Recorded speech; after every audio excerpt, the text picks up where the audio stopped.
안녕하십니까. 몇 주 동안 우리 시청자 여러분들 찾아뵙지 못했습니다. 오늘 이 시간에는 지난 시간에 이사야서 9장 공부를 했고, 이어서 이사야서 10장을 공부해 보고자 합니다. 이사야서 10장 이 부분은요, 9장과 연결이 계속되어 있는 연결 부분인데, 10장 1절에서 4절은 9장에서 연결되어 있는 부분이 마무리되는 부분이 4절까지입니다. 9장에서 뭐라고 말씀하십니까? 여호와의 노가 쉬지 아니하리라 그랬거든요. 그러니까 하나님의 분이, 하나님의 화가 쉬지 아니한다라고 말씀을 하셨는데, 그 부분이 10장 1절에서 4절까지 계속해서 연결되어 있습니다. 이사야서 10장 4절을 보면 뭐라고 말씀하시냐면요, 포로된 자의 아래에 굽으리며 죽음을 당한 자의 아래에 엎드려질 따름이리라. 그럴지라도 여호와의 노가 쉬지 아니하며 그 손이 여전히 펴지리라. 자, 이와 같이 여호와의 진노가 돌아서지 아니하신다 라고 10장 4절에서 끝을 맺고 있습니다. 다시 말하면 1절에서 2절에서 보면은 1절과 2절에서 뭐라고 말씀하십니까? 빈핍한 자, 또 가련한 자로부터 그 불의의 제물로 영화를 누리고 잘 살았지만은, 하나님께서 노하시고 벌으신 날에는 누가 과연 도움을 구하겠느냐. 다시 말하면은 영화를 어느 곳에 두려고 하느냐라고 하나님께서 책망하시는 겁니다. 그래서 4절에서 포로가 되고 죽임을 당한다. 얼마나 비참합니까? 포로가 되고 비참한 그런 상황에 있는 그들이 결국에 그 앞에 굽으린다. 다시 말하면 엎어러지니까 그게 얼마나 참혹한 그들의 삶이 되는가, 그들의 삶의 모습인가, 우리는 한번 그것을 생각해 볼 수 있습니다. 그런데 문제는 이스라엘 백성들이 그래도 하나님께 항복하지 아니하고 하나님께 순종하지 아니한다라는 그들의 모습입니다. 그래서 하나님께서 누구를 들어쓰셨느냐? 아수르를 들어서서 그들을 징계하시고 진노의 막대기로 사용하신다라고 말씀하십니다. 그런데 이 아수르가요, 하나님께서 진노의 막대기로 사용을 하시는데도 이 아수르 사람들은 그것을 알지 못하고 자신들의 실력과 자신들의 힘과 자신들의 능력으로 하는 걸로 알고 교만을 없애지 못하면서 사네립의 왕이, 자신들은 왕이지만 그 왕 중에 왕이다라고 칭하고 있습니다. 결국에 하나님께서는요, 이스라엘의 그 부패 또 죄악상, 이걸로 말미암아서 징벌과 멸망을 시키는 것은 분명하지만은, 그러나 온전히 다 멸망하지 아니하고 남은 자는 하나님께서 돌아올 수 있도록 남겨두신다라고 말씀해 주시는 것이 10장입니다.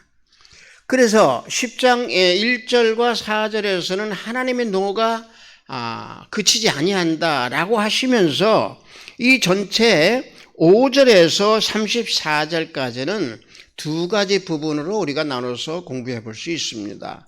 하나는요, 5절에서 19절까지는 방금 제가 말씀드린 대로 하나님께서 진노의 막대기인 아수르를 들어 쓰시는데, 아수르의 교만이 어떻다라고 하는 것을 말씀하시고 있는 거고, 20절에서 34절은 방금 제가 말씀드린 대로 하나님께서 징벌하고 징계하고 징책을 하시지만은 남은 자는 하나님께 돌아오도록 해 주시겠다라고 하는 내용의 말씀이 10장 5절에서 34절까지 말씀입니다.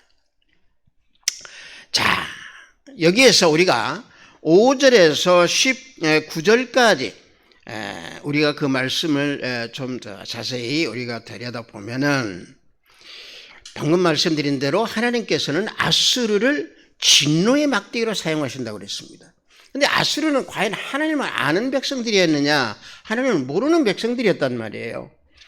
결과적으로 그 모르는 백성들을 들어쓰셔서 이스라엘 백성들을 징계하셨는데 그 사랑하는 백성을 징계하신 그 아수르를 사용하신 그 아수르의 몽둥이를 꺾어버리신다는 얘기죠. 왜? 방금 말씀드린 대로 아수르는 자신들의 힘과 자신들의 능력으로 이스라엘을 다 징계하고 징치하는 줄로 알고 있었다는 얘기죠.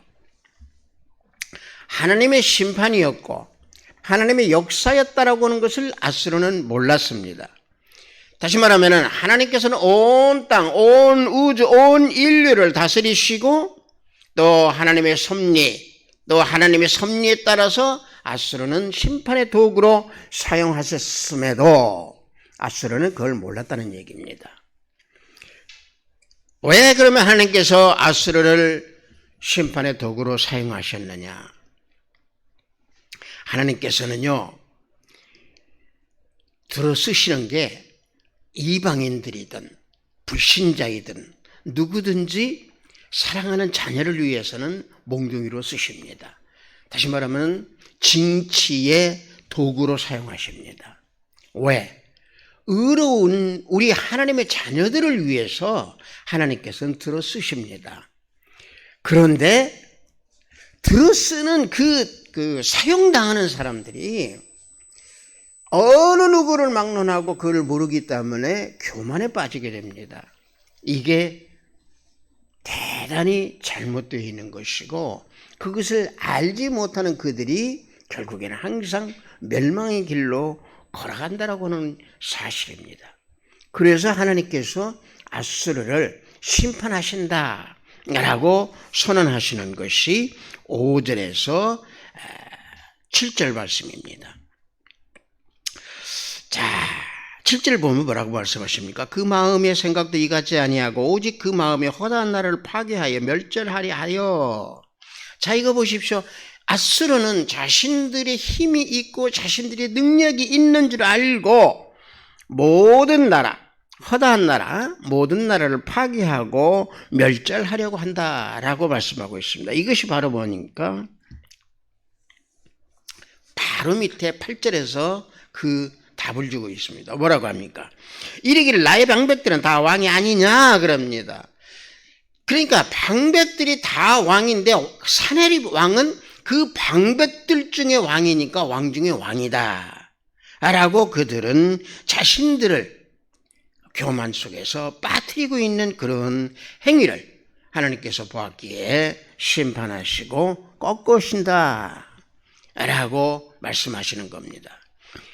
자신의 힘이 강한 줄 알고 교만에 빠지면은요, 아수르뿐만이 아니라 또 바벨론뿐만이 아니라 우리들의 삶에서도 마찬가지입니다. 내가 어떠한 일이 능수능란하고 내가 어떤 일이 형통하게 이루어진다고 해서 내 생각과 내 뜻으로 그것이 이루어진다고 생각하면 바로 교만이 들어오게 있습니다. 교만이 들어오게 되면 바로 뭡니까? 내가 나 스스로 나를 세우려고 하고 나를 고추 세워서 나를 하나님 앞에 내어 세우려고 합니다. 그래서 그것이 교만입니다. 그래서 우리는 항상 교만에 대해서 우리는 정말로 조심해야 되고 교만에 대해서는 우리가 항상 겸손을 우리는 생각하면서 하나님 앞에 무릎 꿇고 하나님께 간구하면서 내가 내 자신의 모습이 어떤 모습이고 내가 나의 믿음의 모습이 어떤 모습인가 항상 성찰하면서 걸어가는 우리들이 되어야 될 줄 믿습니다. 자, 그 다음에 이제 8절에서 14절까지는 무엇을 가지고 말씀을 해주고 계시냐면은 아수르의 그 교만한 마음이 어떤 거다라고 쭉 밝혀주고 있습니다. 그래서 방금 제가 말씀드린 대로 나의 백성은 다 8절에서 그러잖아요. 나의 백성은 다 왕이 아니냐. 그러니까 그 왕 우에 서 있는 사내립은 왕 중에 왕이다. 그렇게 얘기하는 겁니다. 또 10절에서는 뭐라고 합니까? 10절에서는 이와 같이 말씀하시고 있거든요. 이와 같이 말을 하고 있거든요. 내 손이 이미 우상을 섬기는 나라에 미쳤나니 그 조악한 신상이 예루살렘과 사마리아의 신상보다 우승하였느니라. 신상보다 다시 말하면 뛰어났다라는 얘기죠. 이게 바로 뭔 얘기냐면은 자기네들이 그 신봉하고 자기네들이 섬기는 그 우상, 그 신상이 하나님보다 더 뛰어났다는 얘기입니다. 여기에서 예루살렘과 사마리아 신상이라고 이들은 그렇게 얘기를 합니다. 그러니까 하나님보다 더 뛰어났다는 얘기죠. 그래서 사내립은 이사야서에서 뭐라고 이것을 밝히고 있냐면은 이사야서 36장 20절에서 이와 같이 말합니다. 이 열방의 신들 중에 어떤 신이 자기의 나라를 내 손에서 건져냈기에 여호와가 능히 예루살렘을 내 손에서 건지겠느냐. 얼마만큼의 교만입니까? 자기네들이 섬기는 그 우상, 자기네들이 섬기는 그 신상이 하나님보다 더 뛰어났는데 어떻게 해서 건져내겠느냐. 이와 같은 교만입니다. 다시 말하면 그 뛰어났기 때문에 아수르 자기네들이 승리를 하고 자기네들이 쟁취를 한 것은 하나님이 아닌 자기네들이 신상 때문에 뺏었고 승리했고 또 모든 것을 쟁취했다라고 하는 그 교만을 지금 10절에서 말씀하고 있는 겁니다. 자, 그런가 하면 13절에서는 뭐라고 합니까? 13절에서는 그러거든요. 나는 내 손의 힘과 내 지혜로 이 일을 행하였느니 나는 총명한 자라. 자, 사내립이 이와 같이 자신을 교만은 극치로 나타내고 있는 말을 하고 있습니다. 13절을 보면은요. 그의 말에 나는 내 손의 힘과 내 지혜로 이 일을 행하였나니 나는 총명한 자라. 열국의 징계를 옮겼고 그 재물을 약탈하였으며 또 용감한 자갈 우위에 거한 자를 낮췄다 그랬습니다. 대단한 교만의 극치입니다.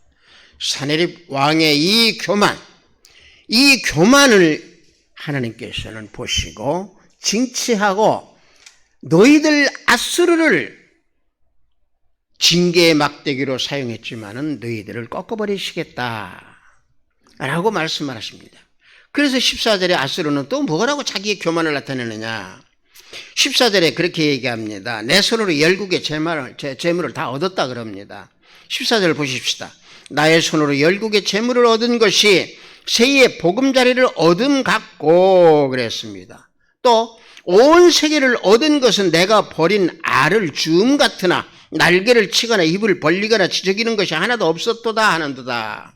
자, 보십시오. 자, 온 세계를 얻은 것은 내가 버린 알을 주운 것 같다고 그랬습니다. 이게 얼마만큼의 교만입니까? 교만의 극치를 넘어서 이건 사단의 자리에 앉아있는 사내립입니다. 그래서 진노의 막대기로 사용한 아수르를 하나님께서는 뭐라고 하시냐? 꺾어버리시겠다. 징계하시겠다. 자,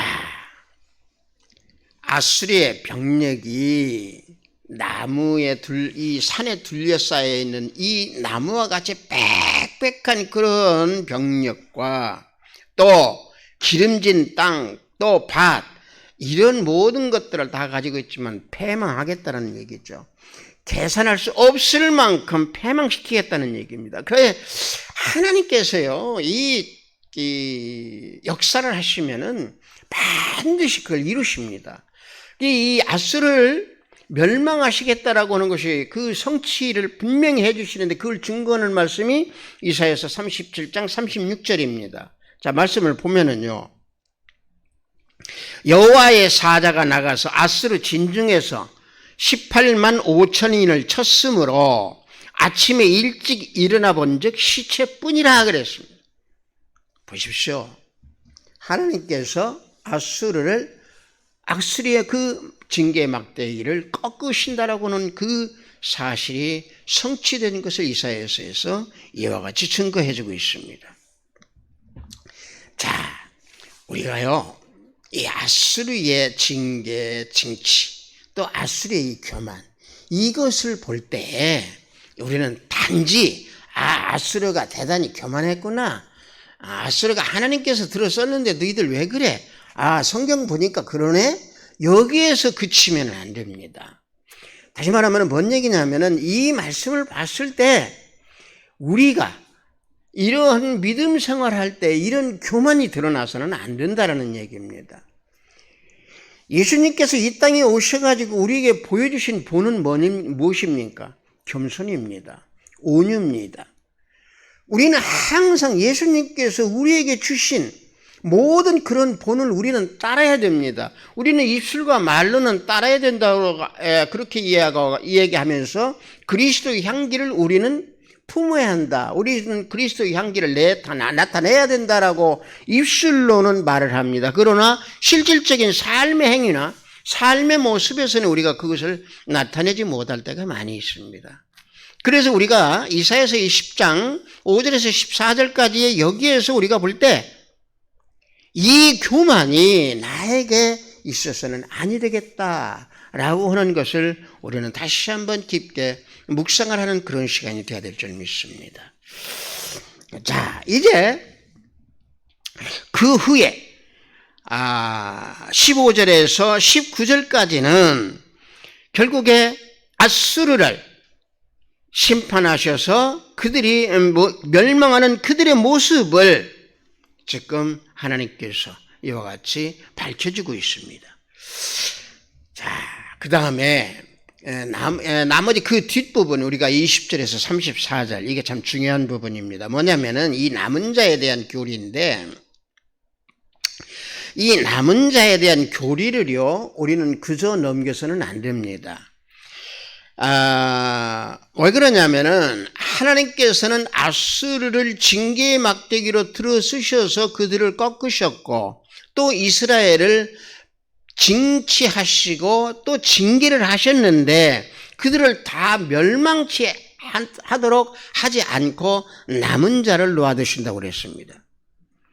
그래서 그들을, 남은 자가 하나님을 진실되게 의뢰하도록 하신다고 하는 것이죠. 이게 남은 자들의 교리입니다. 마찬가지로 이 시대에 우리도 예수님 외에 다른 것을 의지하면 그 의지했던 게 유익을 얻지 못하고 괴로움만 당한다는 얘기입니다. 왜 이 말씀을 드리냐면은 이스라엘 백성들이 하나님을 의지하지 아니하고 아수르를 의지했다라고 하는 사실입니다. 그러니까 의지하지 말아야 할 것을 의지했던 그들은 오히려 아수르로부터 괴로움을 당했습니다. 마찬가지로 우리가 예수님을 믿는데 예수님 외에 다른 것을 의지하면 우리는 그 의지한 걸로부터 우리는 괴로움을 당한다는 얘기죠. 결국에 우리는 하나님밖에 의지할 것은 없다라는 얘기죠. 그래서 남은 자의 교리라고 하는 것이 바로 서 있는 사람, 믿음으로 올바르게 서 있는 사람. 자, 좀 전에 말씀드린 대로 내가 아수르를 의지하고 세상을 의지하게 되면은 내가 무엇이 잘나서 무엇이 잘되고 내가 능력이 있어서 무엇이 잘되는 줄 압니다. 그래서 세상을 의지하고 내가 내 자신을 의지하고 사람을 의지합니다. 그런데 하나님께서 그 막대기, 세상 거 이걸 다 꺾어버리고 난 뒤에서 아차 하고 정신이 들고 그때에서 하나님께 돌아오는 사람들이 많습니다. 이게 우리들의 믿음의 현실이고 이 시대의 우리들의 모습입니다. 그래서 택한 백성들만이 돌아와서 남은 자로 하나님께 나아간다라고 하는 사실입니다. 그래서 우리가 20절에서 22절 사이에서 보면은요, 이 남은 자라고 하는 이 단어가 4번이나 사용이 됩니다. 한번 볼까요?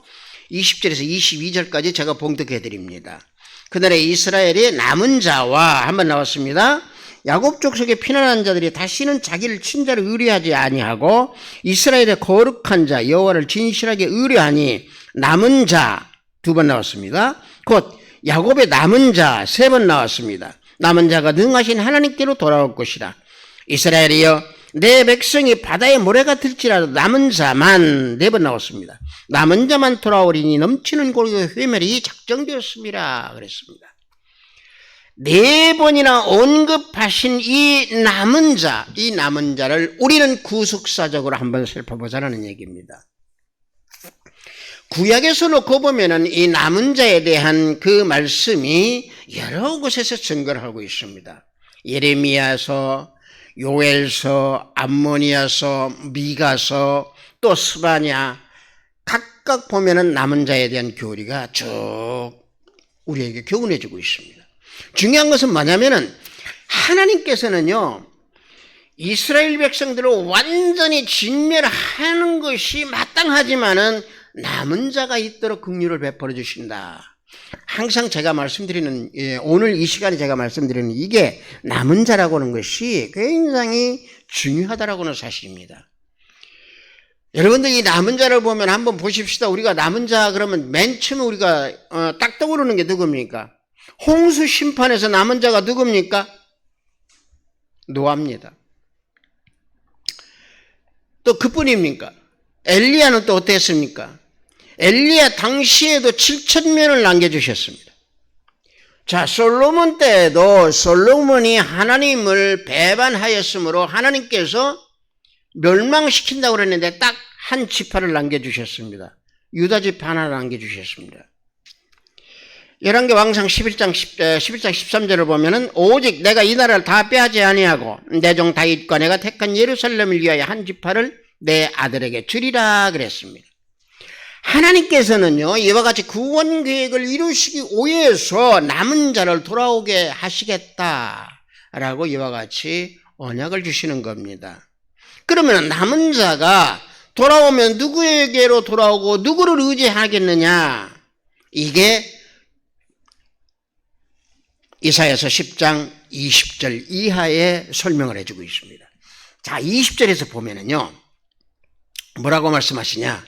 이스라엘의 남은 자와 야곱 족속의 피난한 자들이 다시는 자기를 친자를 의지하지 아니하고 이스라엘 거룩하신 이 여호와를 진실하게 의지한다 그랬습니다. 자, 보십시오. 자기를 친자라고 그랬습니다. 이게 누굽니까? 아스르입니다. 아스를 의지하지 아니하고 오직 진실하게 하나님만을 의지한다고 그랬습니다. 자, 21절에서는 뭐라고 말씀하십니까? 남은 자, 곧 야곱의 남은 자가 능하신 하나님께로 돌아올 것이라 그랬습니다. 하나님께로 돌아온다라는 얘기죠. 자, 이 말씀에서 보실 때 남은 자는 분명히 누구에게로 돌아온다? 하나님께로 돌아온다라고 하는 사실이죠. 궁극적으로는 우리가 하나님께로 돌아온다, 그 뒤에 바로 나야 될 부분이 우리는 메시아 언약입니다. 다시 말하면 하나님께서는 예수 그리스도의 언약, 예수 그리스도께서 이 땅에 오신다라고 하는 그 언약 안으로 들어가서 살아가는 이스라엘의 남은 자가 된다라고 우리는 그것을 깨달아야 됩니다. 그래서 22절에 뭐라고 합니까? 넘치는 공의로 파멸이 작정되었음이라 그럽니다. 이게 뭡니까? 예수 그리스도 안으로 들어가지 아니하면은 작정된 그 파멸은 면할 길이 없다라는 얘기입니다. 징벌을 받은 후에 마치 탕자가 돌아오듯이 남은 자로 돌아오는 그런 은혜를 받아야 된다라고 하는 사실입니다.